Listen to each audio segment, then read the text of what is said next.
question for you just about the work environment you find yourselves in. You had spoken on Instagram about the real fear you had during that day, January 6th. Subsequently, someone was arrested who had called to assassinate AOC. There have been Congressman Hakeem Jeffries was on the program last night talking about his family member receiving texts saying, "We're coming for you, we're outside your house." Mm-hmm.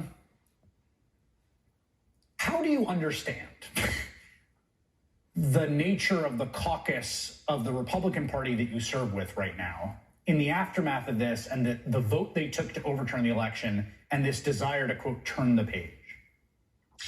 Yeah, I actually sense a profound difference between the Republican caucus of last term, the 115th Congress, and the Republican caucus of this term that we are now, a few weeks into at this point.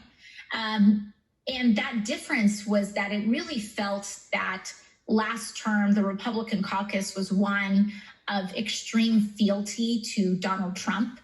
There were some that were true believers, others that simply remained quiet out of cowardice and out of fear of the president's retribution. But this term, there are legitimate white supremacist sympathizers that sit at the heart and at the core of the Republican caucus in the House of Representatives. And when you see someone like the House Minority Leader, Kevin McCarthy of the Republican Party, respond to white supremacist vitriol coming from his own members, not with censure like they did with Representative Steve King of Iowa, not with, being stripped of committees, not with any consequence, you have to wonder who actually has that power. And it increasingly seems, unfortunately, that in the House Republican caucus, Kevin McCarthy answers to these QAnon members of Congress, not the other way around. And that is something that frankly needs to be said. He said he was going to pull Representative Marjorie Taylor Greene aside after, her comments to Parkland activists and comments saying that Muslim Americans should not fully and freely serve in the House, that they must be forced to swear on a Bible, etc. But I've seen Kevin McCarthy pull someone aside before for a talking to, and that representative that I last saw him do that to was Representative Ted Yoho of Florida. And what Kevin McCarthy did was that he pulled him aside to essentially excuse his behavior, to allow it and to abet it. And actually, Kevin McCarthy's lack of holding his own caucus accountable is one major reason why I went to the floor last year to hold Yoho accountable myself. And so when I hear that Representative McCarthy is going to pull a member aside who has made white supremacist sympathizing comments, the thing that I think is, what is he going to tell them? Keep it up?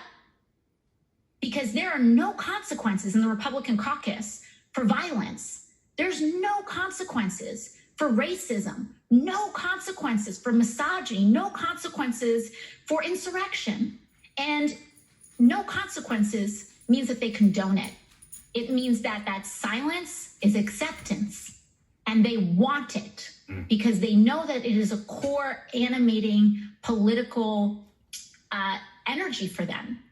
And this is extremely dangerous, an extremely dangerous threshold that we have crossed, because we are now away from acting out of fealty to their president that they had in the Oval Office. And now we are talking about fealty to white supremacist organizations as a political tool. And for, Republicans that are in that caucus that are unwilling to hold that accountable or to distance themselves from it, we really, really need to ask ourselves what they are evolving into. Yeah. Because this is no longer about a party of limited government. This is about something much more nefarious. Alexandria Ocasio-Cortez, Democrat from New York City, who represents, in part, my home borough of the Bronx. It's always good to have you on. Thank you so much, Congresswoman.